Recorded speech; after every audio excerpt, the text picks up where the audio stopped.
Today we're reading from John chapter 1, verses 35 to 51. The following day John was again standing there with two of his disciples. He saw Jesus walking by and said, "Look, there goes God's Lamb." The two disciples heard him say this, and they followed Jesus. Jesus turned and saw them following him. "What do you want?" he asked. "Rabbi," they said. The word means teacher. "Where are you staying?" "Come and see," he replied. So they came and saw where he was staying, and stayed with him that day. It was late in the afternoon. One of the two who heard what John said and followed Jesus was Andrew, Simon Peter's brother. The first person he found was his own brother Simon. "We found the Messiah," he said. That means the anointed one, like our word Christ. He brought him to Jesus. Jesus looked at him. "So," he said, "you're Simon, John's son, are you? We'd better call you Cephas." That means the rock, like our word Peter. The next day Jesus decided to go to Galilee, where he found Philip. "Follow me," he said to him. Philip came from Bethsaida, the town Andrew and Peter hailed from. Philip found Nathanael.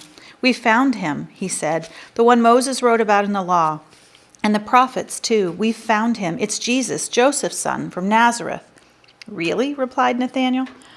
"Are you telling me that something good can come out of Nazareth?" "Come and see," replied Philip. Jesus saw Nathanael coming towards him. "Here he comes," he said. "Look at him. He's a real Israelite, genuine through and through."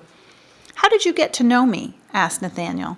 "Oh," replied Jesus, "I saw you under the fig tree before Philip spoke to you." "Rabbi," replied Nathanael, "you're the Son of God. You're the King of Israel."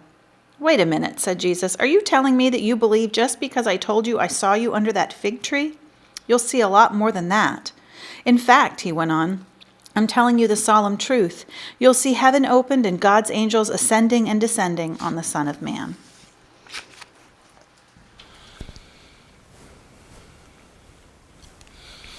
Thank you, and good morning, everybody, again. Thanks for coming out on this icy, frosty January morning. This text we just heard from John 1 begins with, actually last week we, using Mark, talked about the baptism of Jesus. This follows on right after that, where John the Baptist has a number of people around him. It almost implies in the early verses here, from 35 to 6-7, that Andrew might have been a disciple of John the Baptist, and there's another unnamed disciple in the story as well. Andrew goes and gets his brother Peter, and Peter and Andrew follow Jesus. One of the unnamed disciple of John, though, we aren't told what happened to him. It sort of seems like he might have dropped off, or maybe he gets named later. We're not sure, but I take it that these two that John the Baptist drew their attention to Jesus, only one of them, Andrew, ended up following Jesus, and he gets Peter, and they go on together. So following Jesus, you guys know this, is not for the faint of heart. Following Jesus is not easy. It's not simple. Some who begin following Jesus remain with him, and others don't. We see that through the gospel stories, and you guys have been Christians long enough to see that process play out today too. So I've subtitled the message today, "Conversion as Story," because in the gospel accounts of those who follow Jesus, their conversion often is referred to, or we can see it playing out as a story. Now, evangelicals have kind of made conversion about an event, a point-in-time decision. And I'm not discounting that. I think point-in-time decisions are important and they're good. I'm just pointing out that a point-in-time decision is only the beginning of a larger story, a conversion story. It might be chapter 1. Or actually, if we think of our whole lives, it might be chapter 5. It might be right in the middle of our life that we begin this new chapter of our life story. The thing is, when we begin following Jesus, we don't really know where he's going to lead us. When Jesus calls his disciples and says, "Follow me," How many of you think they had a clue where he was going to take them? So I don't expect that we should have that any different of an expectation today when Jesus asks us to follow him. It's likely that he's going to lead us some places that we had no idea he was going to take us. So this painting that I'm using as our theme painting for the message today is by Greg Olson. And it depicts Jesus in the foreground with Jerusalem in the background, off in the distance. As we read through the Gospels, we see Jesus spent most of his time outside of Jerusalem, outside the cultural center of Israel. But Jerusalem was always in the distance. It was always in the background. There were people, religious leaders and people coming out to see him from Jerusalem. And he had quite a few encounters with officials from Jerusalem. So Jerusalem was always in the background of these stories that we read throughout the Gospels. We today all have a background culture in our own stories too. Where we come from, or how we grew up, where we grew up, the churches that we belong to or didn't belong to. Those all are in our backgrounds. So following Jesus will nearly always put some distance between you and the culture you were born into. I think if you're truly followers of Jesus, he will nearly always put some distance between where we've come from and where he's taking us. I think if we think we can just add a little Jesus to our lives and go on being basically the same people we were before, a couple things might happen. The first is we might be like this unnamed disciple that we don't hear anything else about, that probably stops following Jesus. Or we might create a Jesus more to our own liking and essentially try to get him to follow us. So we take that phrase, follow me, to mean, hey Jesus, come on, follow me, would you? So we usually don't like Jesus putting some distance between us and the culture we were raised in. But this process you can think of as becoming self-aware. Because Jesus always leads us to rethink what we believe and why we believe it. So I always chuckle when I hear Christians say, well, I wasn't raised to believe that. Have you read the Gospels? Have you read how these 12 disciples of Jesus was constantly imploring them to rethink what they'd been raised with, how they believed to think about things. But in many places in America, a particular form of Christianity has really become synonymous with the prevailing culture. It's not unlike how in Pakistan, Islam is the default religious culture. Or in some communities, Judaism is the default religious culture. Much of America has Christianity as its default culture. But that doesn't mean that it's a type of Christianity that's really based on following Jesus. It's what we call enculturated. And here's a couple definitions of that word, enculturation. Enculturation is the gradual acquisition of the characteristics and norms of a culture or group by a person or another culture, etc. Or the second definition, this is right out of the dictionary, this is amazing, the adaptation of Christian liturgy to a non-Christian cultural background. The adaptation of Christian liturgy to a non-Christian cultural background.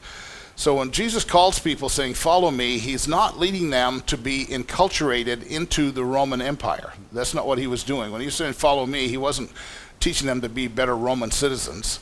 He wasn't teaching them to be even better religious Jews. He went around preaching the kingdom of God. That phrase keeps coming up again. Which the kingdom of God is a radically different culture than the one that was in the background. This preaching the kingdom of God includes all kinds of things that brought into question how these people were raised. We tend to think of the miracle stories about Jesus as just remarkable supernatural things that he did. But in the time and place that he did them, they had another meaning. Like healing sick people caused people to question the accepted theology that if you were sick, it was because you had been disobedient to God. So just by Jesus healing people that were outcasts, that were outside, the cultural center, that caused people to question how they'd been raised. Or feeding hungry people called into question the idea that if you were hungry, it was because God had cursed you. So there was a big undercurrent in what Jesus was doing when he was doing these miracle stories that was more than just the fact that he was feeding people or healing them. It was calling into question these fundamental beliefs that the Jews had about God. So in our text today, Jesus meets Nathanael, who would become one of his 12 disciples. In verse 47, when Jesus saw Nathanael coming toward him, he said of him, "Here is truly an Israelite, in whom there is no deceit." Nathanael asked him, "Where did you get to know me?" Jesus answered, "I saw you under the fig tree before Philip called you." "Where did you get to know me?" Nathanael asked Jesus. And Jesus said, "I saw you under the fig tree before Philip called you." So Jesus saw Nathanael before Nathanael saw Jesus. And Jesus was able to see something in Nathanael that he couldn't even see yet. So we all have a concept of who we are as individuals. But that concept of who you think you are has been formed by our enculturated existence. So it's the reason I think of myself differently than somebody in Pakistan thinks of themselves, or in China, or in London even. The enculturation that we experience just growing up in a culture has an impact on how we think about ourselves. So the question is, who are we talking about when we say I? Who is the person I'm talking about when I say I, right? So I call this identity. Like whenever we say I, we have a whole history of experiences with family, maybe with employees or employers, church cultural location, our physical location in this country. All of that stuff mixed up together, thrown into this pot and mixed up together, is who we refer to as I. It makes up my identity, right? How I see myself. It's how we self-identify. But our self-identity is just where we all begin. That's where that's the kind of the slate that we start to draw our lives on. And Richard Rohr says something about this. He says, "There is much evidence on several levels that there are at least two major tasks to human life. The first task is to build a strong container or identity. The second is to find the contents that the container was meant to hold." So he associates identity with a container. I think this is an interesting way to talk about it, because a container has boundaries, right? It's solid, it has structure, it's something that we can relate to, something we can build. As a person, I can build my container, and I can construct my identity, in other words. So Nathanael, we can see from how Jesus first addresses him, had a good, strong container. Jesus said, "Here is truly an Israelite in whom there is no deceit or no guile." So Jesus is recognizing that Nathanael had a good, strong Jewish religious container, that his life was structured around that. He was an Israelite, but not just any Israelite. He had very good character traits, as defined by his religion. He'd built a strong identity as an honest, genuine person in the context of being an Israelite. And then when Nathanael said, "I," when Nathanael, when he would have referred to himself as I, he would have been referring to an Israelite who was devout, who was honest, who was moral, and was upstanding. All good qualities, right? But this is what Richard Rohr calls the first task of human life, is to build this container. And this is what Jesus recognizes when he first encounters Nathanael, that Nathanael had done that. But Jesus has something more to say to Nathanael than just to commend him on his good identity or his good container. He says, very truly I tell you, you will see heaven opened and the angels of God ascending and descending upon the Son of Man. So Jesus had already acknowledged that Nathanael had built a good container or identity as an Israelite, but now he begins speaking not to the first half container identity of Nathanael, but of the second half, or the second task of Nathanael's life. Remember, Rohr says the second task of human life is to find the contents that the container was meant to hold. Now, there were all kinds of good, devout, honest, moral, upstanding Jews in Israel, but most of them didn't follow Jesus. Most of them weren't able to see what Jesus is telling Nathanael that he would be able to see. This is what Rohr calls the second half of life. Many people never make the transition from the first half to the second half of life. Many people live their whole lives in the build my container phase, build my identity phase, right? But when Jesus says this, that you will see heaven open and angels ascending and descending upon the Son of Man, that is second half of life stuff. That's the kind of stuff that really can't be fit into a container, right? But what is Jesus talking about there? You will see heaven opened and angels of God ascending and descending upon the Son of Man. Well, it's an obvious reference to the Jacob's ladder story, right, in the Old Testament. Remember, Jacob fell asleep on a rock, and he had this vision of a ladder going up into heaven, going up to God, and angels ascending and descending on this ladder. But here Jesus tells Nathanael that he will see that. He clearly is referring to the Jacob's ladder story, but he leaves out the ladder.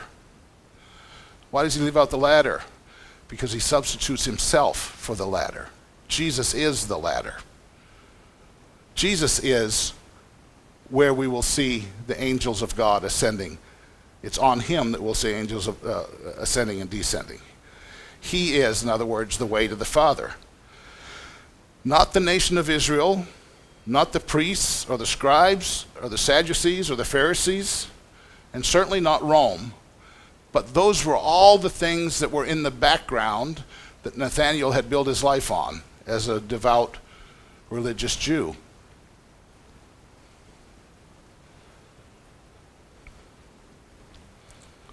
But Jesus is saying that that is just the container that should lead Nathanael to the contents, the ladder, which is Jesus. James Allison writes in his book, Raising Abel, he's talking about the disciples that Jesus calls to follow him here in this quote. And he says, if they want to follow him, they have to leave behind the order of which they form such a solid part. So for Nathanael, the order of which he was a solid part was his religious culture, was his religious identity as a Jew. Now I don't mean to say he had to stop being a Jew. That's not the case. That's supersessionism, which I don't advocate. Nathanael remained a Jew just as Jesus remains a Jew, and we're all grafted into that Jewish tradition, the Jewish family tree. But it's the way that Jewish religion had come to be practiced that's in question here. The more a part of the order, the society that a culture or a person is tied to, the more difficult it will be to have their eyes opened to see Jesus as the ladder, as the way to the Father. Because you've constructed your religion around religious practices, not on the person of Jesus, right? So it's not our moral behavior, not being a good Christian or a good Muslim or a good Hindu that matters. What matters is seeing Jesus as the way to the Father in a world that offers an alternative way, but that's just the container. So Allison goes on and he says this: our identity is formed by the desires and currents of this world, and it is normally a fragile identity, tangled up and full of contradictions. In fact, the conscious I of each one of us has very little idea of who we are, very little capacity to understand what we are, in point of truth, doing, and that our level of self-deception is pretty high.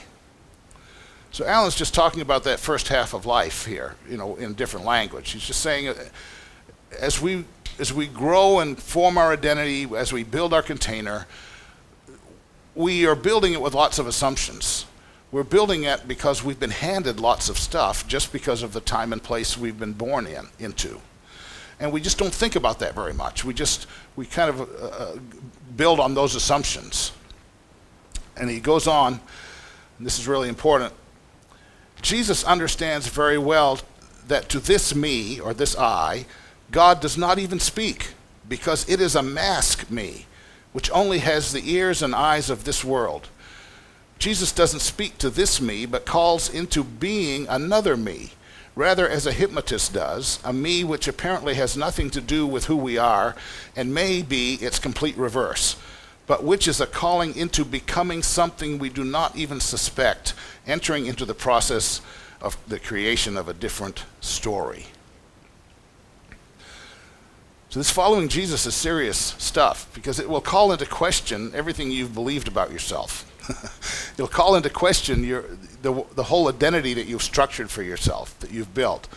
Now, Rohr will say that this first half of life, second half of life thing can take place about any time in a person's life. He mentions that there are some children that have made the transition into second half of life. There are some adults that never do. And he gets to the point that oftentimes it takes some kind of a crisis or some kinds of a wall, hitting a wall of some kind, to get you prepared to make this shift. Now, Allison ends this with, he says it's a calling into becoming something we do not even suspect, entering into the process of a creation of a different story. This is why I've titled the message, Follow Me, Conversion as Story. Because the first half of life, the building of our identity container, is built upon a story. It's a story that's been handed to us, though, to a large extent. To a large extent, that story was given to us according to where we were born, when we were born, and the people that we are in association with. It's a story that we more or less accept without question, without much thought. We just live and we accept that. Everyone has a story, a container, an identity like that. But when Jesus says, follow me, he's calling us to the creation of a different story. A story that's about filling our container, not just building it. Not just creating this false me, this thing that this container that other people can see our container, but they don't really get to see inside to see the real us, right? So last week we talked about the baptism of Jesus as a political act. Jesus' baptism by John in the Jordan River ended his participation in the civic and religious culture that he had been raised in. So even Jesus, when Jesus, we asked why did Jesus have to be baptized, and John objected actually to baptizing him. Jesus said, let it be done so all righteousness can take place, something like that. Why did Jesus have to be baptized? He wasn't a sinner in that sense, but it made that formed the place where he washed away his identity as a Roman citizen, as all that enculturated stuff that he had grown up with. That was the point where he can make the dividing line. We should make our baptisms more like that today. We probably have a lot less people baptized, but that's another story. But when Jesus says, follow me, this is what he's bidding us to do. It is at least to become aware of how our participation in civic and religious culture may be in opposition to the kingdom of God. At least to ask that. Ask the question that maybe never occurred to us to ask because we just accepted so much stuff, right? This is often difficult, can be painful. Some people punch you in the shoulder when you're doing this stuff like this. But let's take Peter's story as an example. Peter vowed on the day that Jesus was arrested, Peter vowed that he would follow Jesus even unto his death. You remember that story? But on the night that Jesus was arrested, Peter only followed Jesus as far as the high priest's courtyard. He had just vowed that I'll follow you all the way to my death if it requires that. But he only got as far as the high priest's courtyard. Now, Jesus was being interrogated by the high priest at this point. Peter got that far, but that's as far as he could go. So there, huddling against the cold around this charcoal fire, we know the story. Peter denied Jesus 3 times.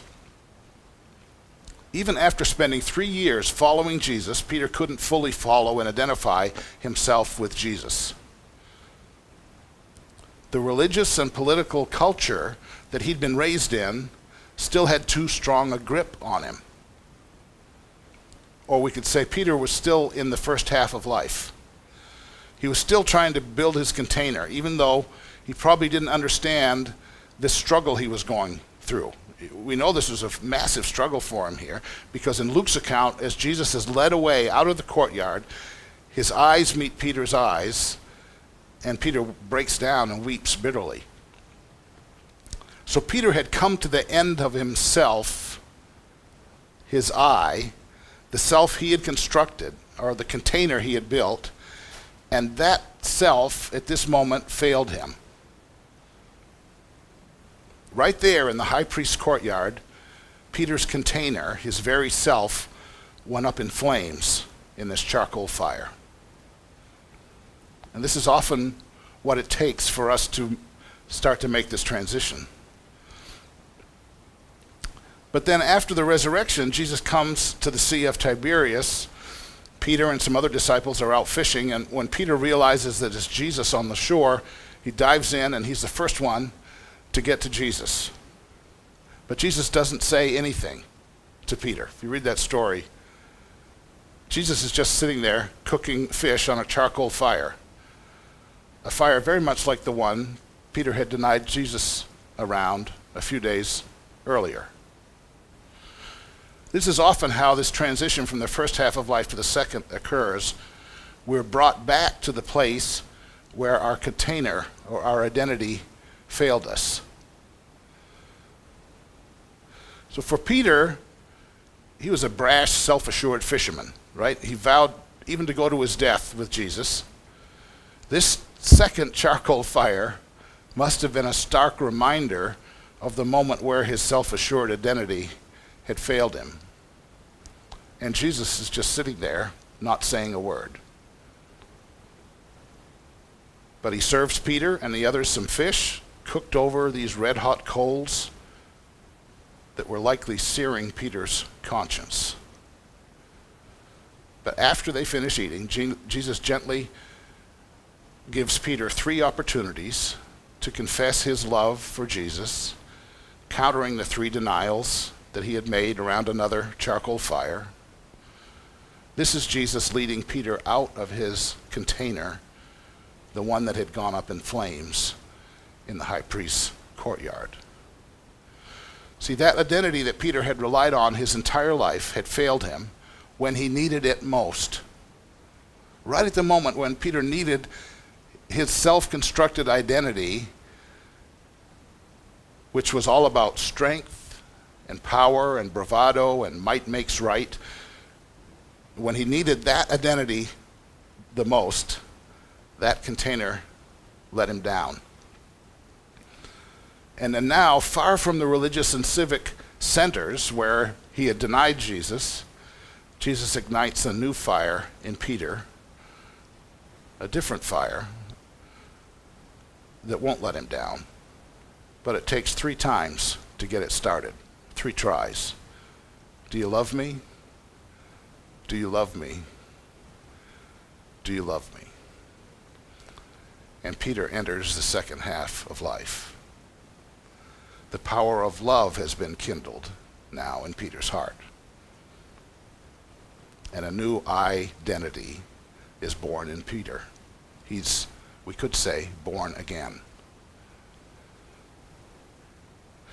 Now Nathanael was among the disciples gathered around this fire too.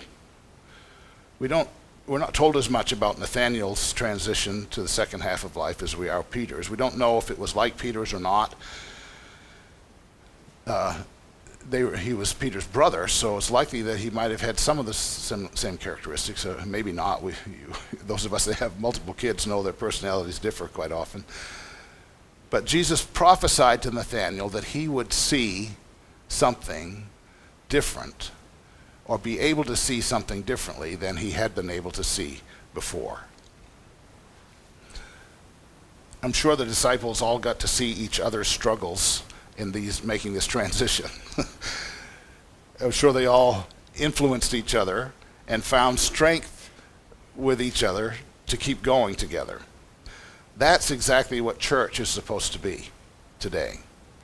It's supposed to be a place where we can grow together, support each other, and as we let go of our old containers or our old identities and begin writing our own new stories of conversion as we follow Jesus.